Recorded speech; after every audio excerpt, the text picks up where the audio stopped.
Hello world, my name is Klaus Wastel, and I'm doing 100 innovation keynotes in 100 days. Today's number 69, and today I'm going to talk about something laughably simple, but incredibly powerful.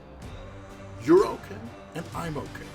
So first off, full disclosure, I just came out of a Clubhouse conversation. Clubhouse, for those of you who don't know it, is an audio-only kind of meeting space. So you can go and you can host a room and people can drop in and you can have a conversation.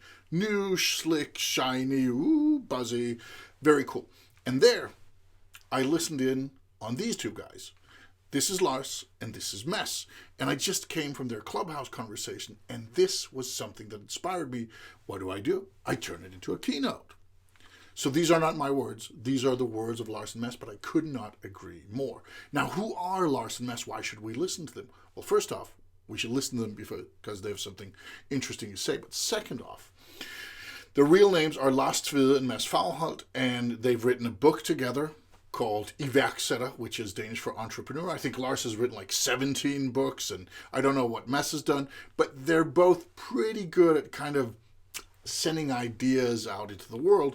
They've also both made absurd amounts of money, not like Bill Gates amounts or Jeff Bezos amounts or Jack Ma amounts, but enough money that without knowing any of the specifics, I'm pretty sure they could both retire tomorrow and let their family for some generations to come just live the sweet life. Enough money that that's not what motivates these guys, but they've made a bunch of it. And then this is how they approach life. This is when you meet one of them. I've met Mess, but I haven't met Lars. I've just heard him talk. But there's this feeling that, like, yes, I'm out to conquer the world, and I'm happy, and I'm smiling, and I'm lucky, and things are going right, and I'm doing everything I can. There's this mentality of, yeah. These are three interesting facts about the guys before we get into what do they say. So what do they actually say? And what did they say on this talk on Clubhouse on March 14th, 2021? Well, they said a lot of stuff, a ton of interesting stuff, super inspiring. But the thing I want to hone in on right now, the thing I want you to learn, is what I would call an innovation superpower.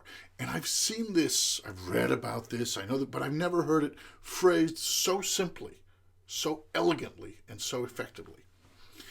What am I talking about? I'm talking about this. This is a conversation between two people, and the first one says, I'm okay. Because if you don't feel you're okay, the world is a tough place to handle. Really, really tough. So if you don't feel you're okay, that's a big step to achieve. Getting to the place where you feel, I'm okay. Me, I'm okay. Not necessarily like I'm not in pain, my arm has been sawed off, or I'm in financial trouble. I mean, hell, me personally, I'm in insane amounts of financial trouble. There's all sorts of things that I would wish were different in my life, but I'm okay. Now, the second part is you're okay. If it's somebody in a relationship, if it's a colleague, if it's a friend or family member saying you're okay. I might not like everything about you. Lars had this beautiful example of, I think it was like psychedelic jazz or something like that. And he said, of course, it's unforgivable that my wife doesn't like that, but I've learned to accept that she's okay, I love her, so it's okay that she doesn't like that. It's like, okay, you don't like it, I like it, but that's okay. You're okay. And the second part is the other person saying, I'm okay, and you're okay. And if two people say that to each other, I'm okay, you're okay. You say it, you're the camera, I'm okay, you're okay. That is insanely powerful in a work situation, also in private life. But let's get to why.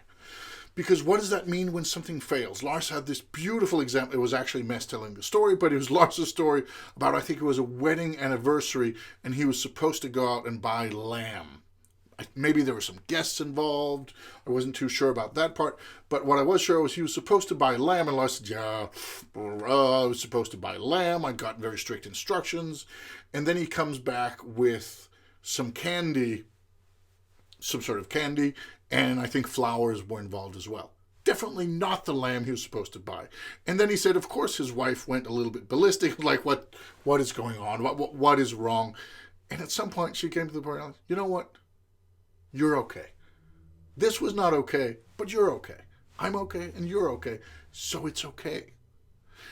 And what does that mean when something fails? When you know that you're okay, that the other person thinks you're okay on a personal level as a human being. Well, it means this. It means that I say, first of all, this is not okay. You failed the thing. You were late. You didn't deliver.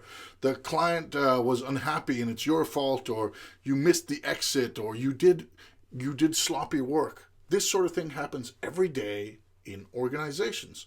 I do it. You probably do it. You know people who do it. Things where you need to see, this is not okay, but you're okay. And if I can tell somebody, this is not okay, this specific thing is not okay, but you're okay, it means there's a good chance they'll say, okay, what can I learn? Of course, it's not fun to be told that something you've done is not okay, but as long as you know you're okay, that the relation is okay, then you're like, okay, what can I learn from it? How can I make it better? What can I do next time? Mass had an example of a golfer that you go up there, you hit the ball with your 9 iron or your driver or your whatever, your 4 wood. I don't golf, but I did play golfing games in the 90s on the computer. And then you get instant feedback. Does it go the right place? Does it hit the hole? And if you have somebody with you, a mentor, an experienced golfer, just a competition, will say, oh, you should try a little more to the right, or better backswing, or whatever that sort of thing is called. So there's instant feedback. But it's never a matter of being okay or not. It's just like, okay, that was not okay, or that was good, or that was bad. Here's how to make it better. You're like, okay, here I can learn. Now, learning is good. Doing things differently, thinking, okay, this is how I can improve, that's great. That's part of how we make things work. That's a huge part of innovation, which is what I talk about. But what if I'm not sure of being okay? What if I know that, oh, my being okay might rest on what I do? Then this happens. This is not okay, and that means you're not okay. How can I become okay? What can I do? How can I make it right? How can I excuse or apologize, or what can I do to become okay?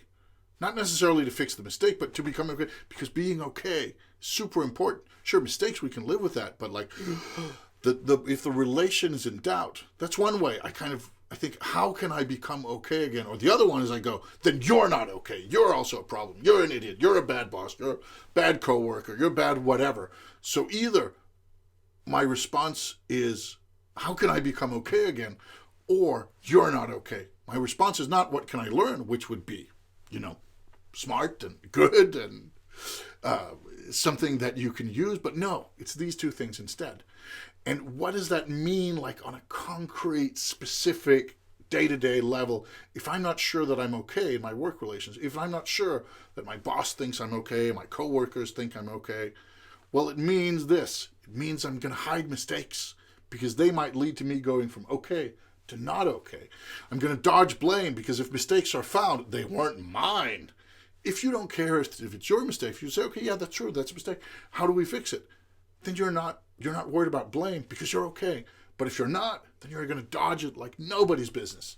It also leads to complaining, because you're going to get stuck with this stuff, and then you're going to need to rant and vent, and like, oh, it wasn't me, or somebody else, or I could have, blah, blah, blah, blah, blah, blah. You're going to do all these things to get away from it. You're going to get defensive. You're going to focus on the person, not the argument. Somebody comes and says, hey, this should have been done better, or this could be done better. Oh, who are you to tell me? What do you know about this? You work in a different division, or you are not my boss, or maybe you are, but you can't tell me that. You focus on who's delivering it. Oh, did you go to Harvard? Blah, blah, blah. I went to Harvard. Instead of looking at what's actually there. And you get to disliking critics, because critics are not just attacking your work. They're not just saying, here's how a thing could be better, or here's how a thing wasn't good enough. They're saying you're not okay. And nobody likes that. That's attacking our identity. So you avoid responsibility, you experiment less, innovation tie-in, experiment less, and you stress out. You stress out like crazy, because you're constantly in doubt. Are you good enough? Are you okay? Are you getting fired? If you have a boss who comes and says, you know what, Klaus, you're not getting fired.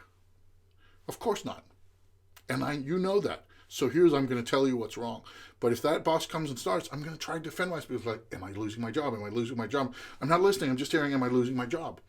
It stresses you out. Nobody wants that.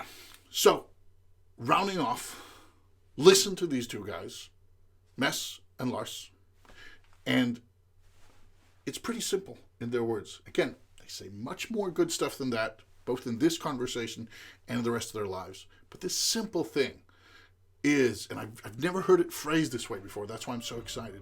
It's an innovation superpower. The ability to say, I'm okay, and you're okay. And the other person says, I'm okay, and you're okay. And that's when you free up potential. That's when you get things moving. That's when you look at what's there instead of looking at yourself in fear. Thank you.